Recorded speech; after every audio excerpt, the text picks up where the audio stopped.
नमस्कार माऊली. चला ज्ञानेश्वरीच्या सहवासात.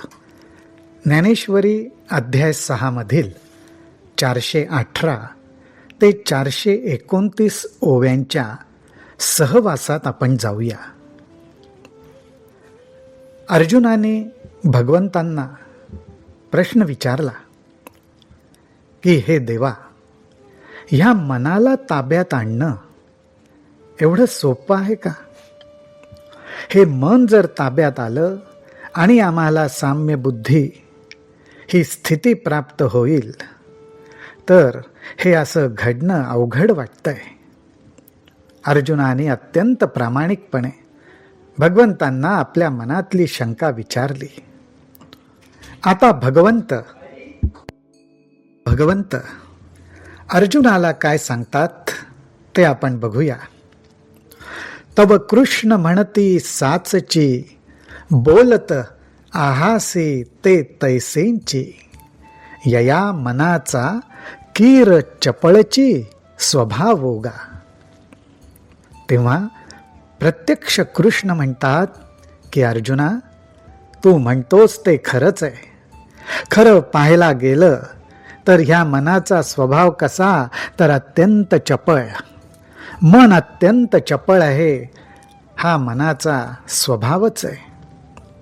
परी वैराग्याचे नि आधारे, जरी लाविले अभ्यासाचिये मोहरे, तरी केतुलेनी एके अवसरे स्थिरावेल. साक्षात भगवंत सुद्धा मनाचा स्वभाव चपळ आहे हे मान्य करतात, परंतु लगेच त्याच्यावरचा उपायही आपल्याला सांगतात. ते म्हणतात, वैराग्याचा आधार घेऊन वैराग्याच्या साह्याने ह्या मनाला अभ्यासाकडे जर वळवलं तर ते नक्कीच एक वेळ अशी येईल की ते मन नक्कीच स्थिरावेल, ते मन स्थिर होईल.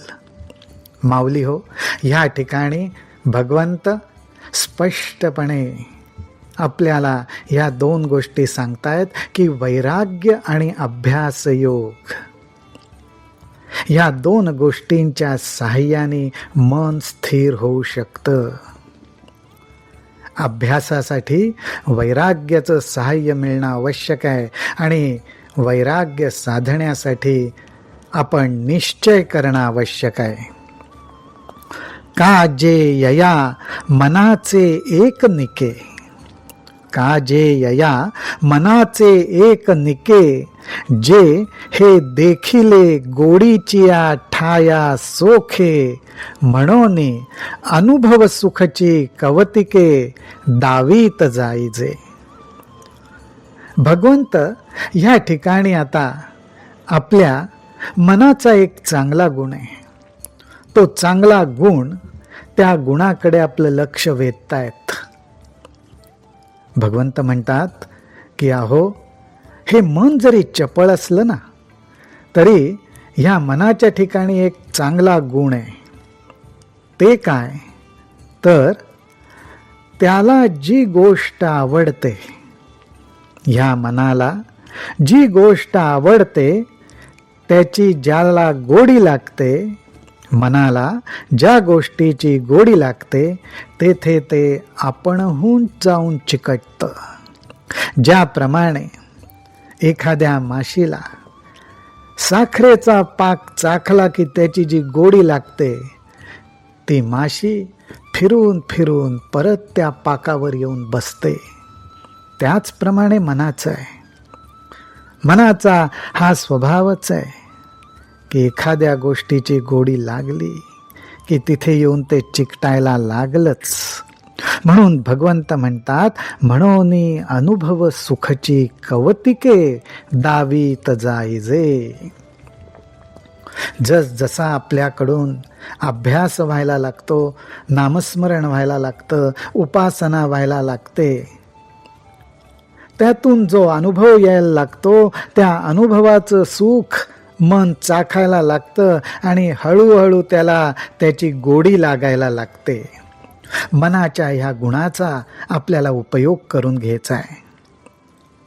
अन्यथा एरवी विरक्ती जयांसी नाही, जे अभ्यासी न रिघती कही, तया ना कळे हे आम्हीही न म्हणू काही.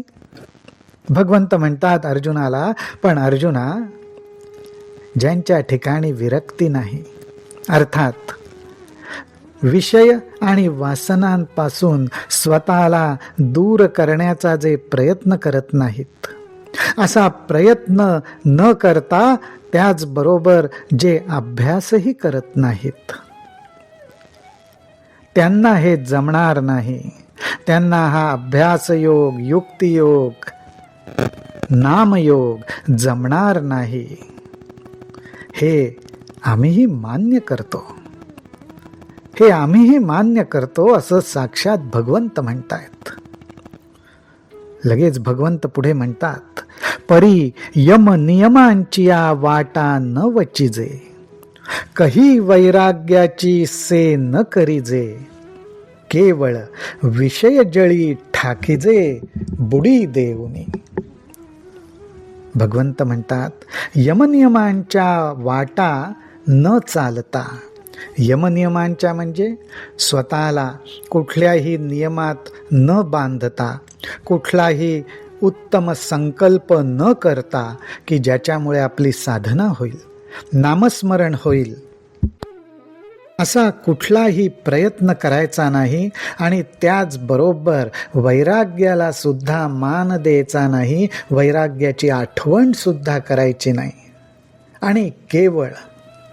आणि केवळ विषय जळी ठाकीजे बुडी देऊनी.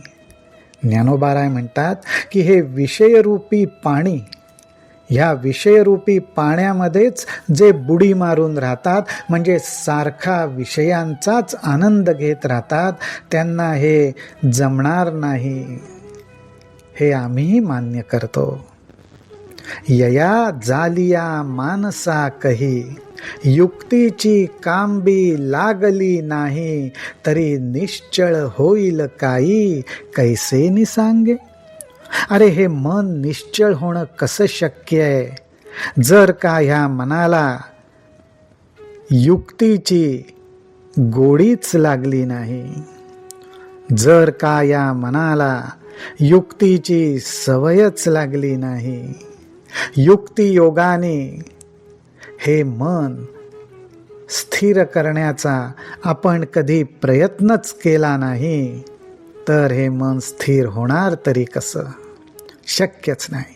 म्हणून युक्तियोगाचा वापर आणि उपयोग मन स्थिर होण्यासाठी होतो. जसजसं मन स्थिर होतं तसं अनुभवाचं सुख वाढायला लागतं. अनुभवाचं सुख जसजसं वाढायला लागतं, मनाला त्याची गोडी लागते आणि इकडं तिकडं फिरून मन परत ते सुख घेण्यासाठी आत्मानुभवाकडेच वळतं. म्हणून मनाचा निग्रह होये, ऐसा उपाय जो आहे, तो आरंभी मग नोहे कैसा पाहो. म्हणून भगवंत म्हणतात, ज्या गोष्टीमुळे मन एका जागी स्थिर राहतं, तो उपाय मी सांगितलाय. त्या उपायाचा अवलंब कर, तो अभ्यास करायला सुरुवात कर, मग बघू तरी मन कसं स्थिर होत नाही. जणू काही साधकांना चॅलेंजच केलेलं आहे की वैराग्य आणि अभ्यासाचं सहाय्य घ्या आणि मग बघा मन कसं स्थिर होत नाही. स्थिर व्हायलाच पाहिजे. तरी योग साधन जितुके, ते अवघेंची काय लटिके.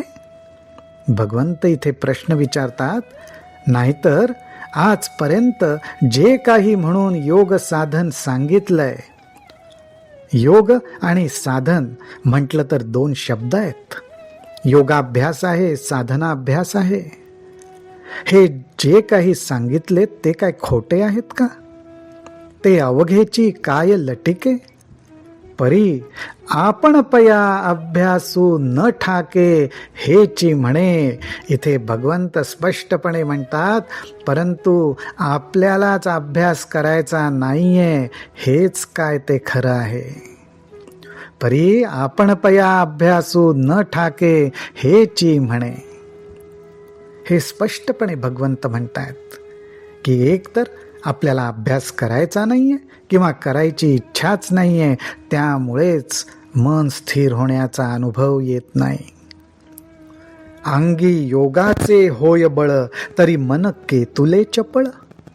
काय महदादी हे सकळ आपुन हे. आता योगाच्या अभ्यासामध्ये काय बळ आहे, काय शक्ती आहे, ते भगवंत सांगतात. भगवंत म्हणतात, योगाचा, मग तो कर्मयोग असेल, ज्ञानयोग असेल, ध्यानयोग असेल, नामयोग असेल, भक्तियोग असेल, हा योग करण्याचा जर निश्चय मनात असेल,